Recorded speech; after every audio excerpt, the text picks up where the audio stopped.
Hey guys, and welcome to another Fantasy Friday episode with me, Commander Wolfman. Well, today's not really a Fantasy Friday episode. Well, it is and it isn't. It's obviously another model review. But be as it may, I am done with the Kratos tank. And oh boy, guys, I'm very happy with the results.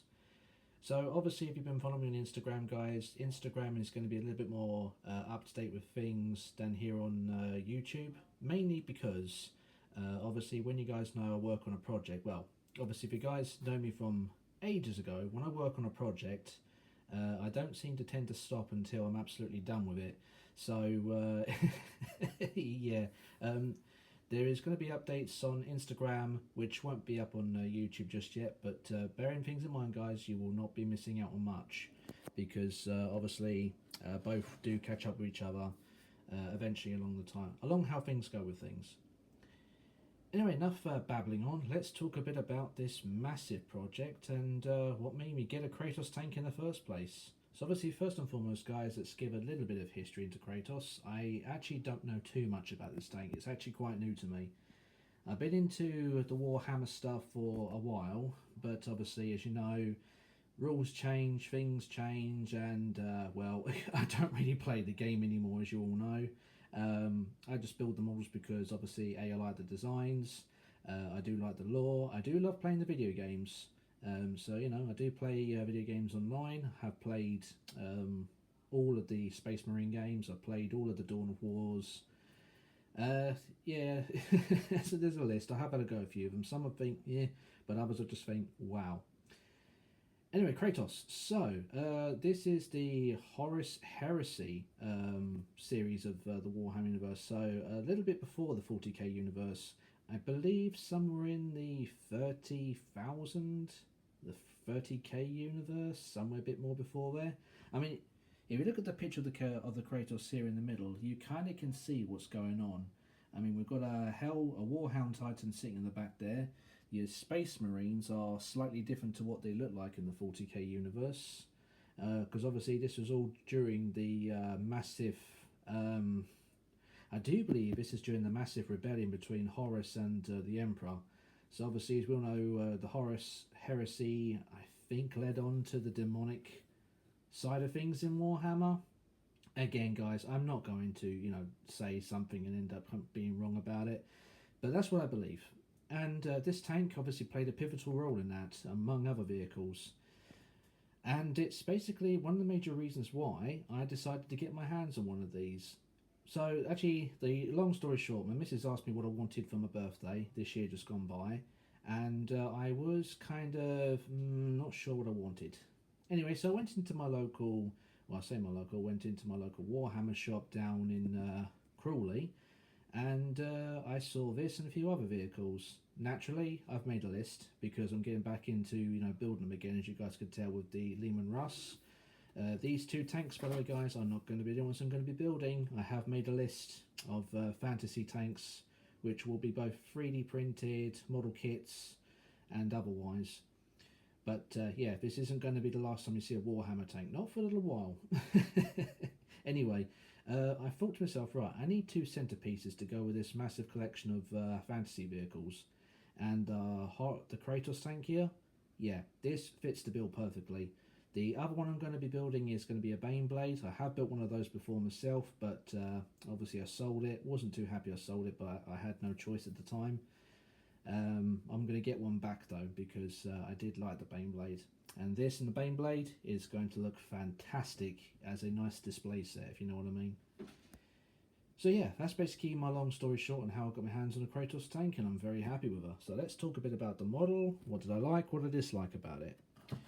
Well, first and foremost, guys, if you've been building Warhammer vehicles as much as I have, then you know for one factor or another that there isn't really many fitting issues, although there can be from time to time, just depending on the age of the kit itself. This one, however, no problems. Everything fitted together perfectly. The plans were very clear. I mean, very, very clear. They were so clear, it was just, you couldn't go wrong with this vehicle. All the parts were easy to assemble, all the parts were easy to take off the sprues and stick on, and yeah, that's basically it for that part really, guys. Nothing at all went wrong with this model kit. I was able to implement the customs that I wanted to do to it very easily. It's like as if, obviously, like any Warhammer kit, you're allowed to do what you want with them. So I was able to do exactly what I wanted to do with my expectations of my Kratos. And as you guys can see to the results, I'm very happy with it.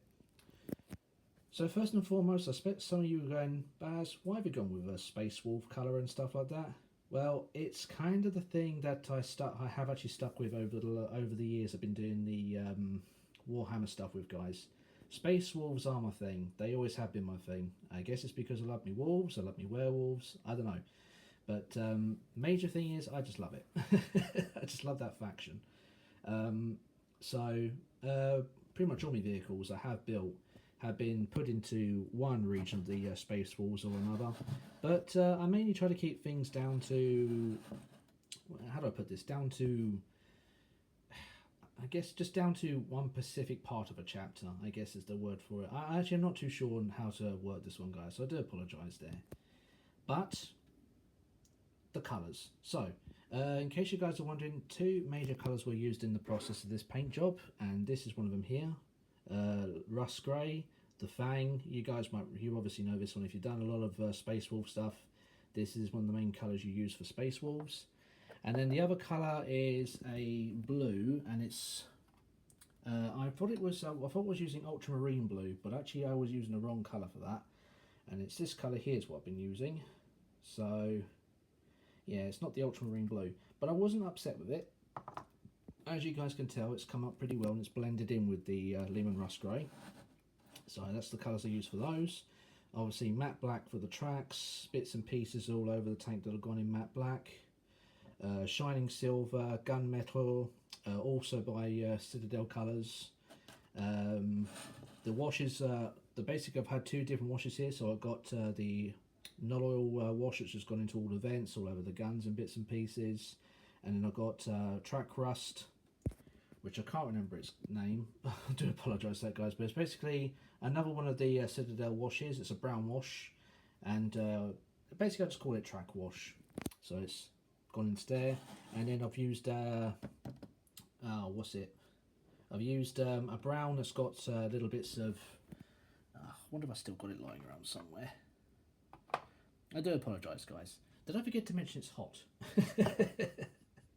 Yeah, it's quite warm here at the moment. Yeah, this is the color. This is what I used for adding, dirt and dust to the tracks and to the sides of the vehicle. So you can see I've actually mudded up the sides and bits and pieces. These scratches, in case you guys are wondering, are a mixture of two colours. So I've got some gunmetal in there, and I've mixed it in with a bit of this one here, which is cobalt metal. So literally just mixed it into a pot. Then I dry brushed it onto a piece of kitchen towel, and then I basically just went to town with it. And obviously I've got scuffs and scratches everywhere all over this vehicle, so it looks like it's been used a lot. As I pointed out, the decals are all Space Wolf decals, so I used all of these as massive kills. So I was originally going to use the 4 frontal armoured plates on the tracks as something else, but I decided to use these as the main kills that this vehicle probably would have gone after. So, Titans, big vehicles. If it was a big vehicle, this tank's come across it and added it to its roster, sort of thing. As for the Alpha, that's come from another kit of mine which I've had for years. I decided to use Alpha because obviously Alpha is a leader of a pack of wolves, so I've decided to call my one Alpha and gone from there with it, really. What else have I used? Oh yes, I'll use some tactical colours to paint up the lights and other bits and pieces across the tank. So I used some tactical reds, some blues, some whites, a couple of greens. I've used a crystal blue for the windows of the actual Commander's cupola up there, so it makes them look like they're made of glass. And I think that's basically about it, really. So, recommendations. Do I recommend this vehicle? Well, obviously, guys, if you love your big heavy tanks in the Warhammer universe, and you've got yourself something like a Baneblade or one or two other very big tanks out there from the universe, I do recommend this. Not only is it a powerhouse, but it's just a very nice model kit. And you can have this thing sit next to some of the other Warhammer tanks and it will stand out among the crowd. So I do recommend it, but I will say this, the price tag. Now, it is expensive. I mean, not as expensive as a Baneblade or maybe one of the Titans you can get your hands on, but we are looking at something that can be up to 85 to nearly £90 in the normal shop. I'm not sure how much that'll be in US dollars, guys, but I'm gonna guess somewhere between $95 to $100. And it can also depend in places of Europe. I'm not too sure about that, guys, but bearing in mind it is expensive, but it is worth it if you want them. And that's basically what I have to say, really, guys. Short and sweet, but that's what these sort of reviews are going to be when it comes to Warhammer stuff, because I can't really tell you much about the history, because there's too much history. And I like to keep things short and sweet, as I do try to with some of these kits, guys, because I don't want you getting bored of stuff. Anyway, so I guess a quick news update before we carry on, because obviously we're at the end of this project, so where are we going with this now, I hear you guys ask? Well, the Lehman Russ is next, guys, so next week there'll be an update in Lehman Russ, and I also will have some updates for you for Lunar as well again, so keep an eye out for that, and we will go from there. But in the meantime, guys, thank you all for watching. I hope you've enjoyed this model review, and I hope you've enjoyed watching this short and sweet build. Definitely a lot of fun, and yeah, have a nice weekend, have a nice weekend, look after yourselves and take care. Also, keep cool, guys, it's warm, so take care and ta-ta for now.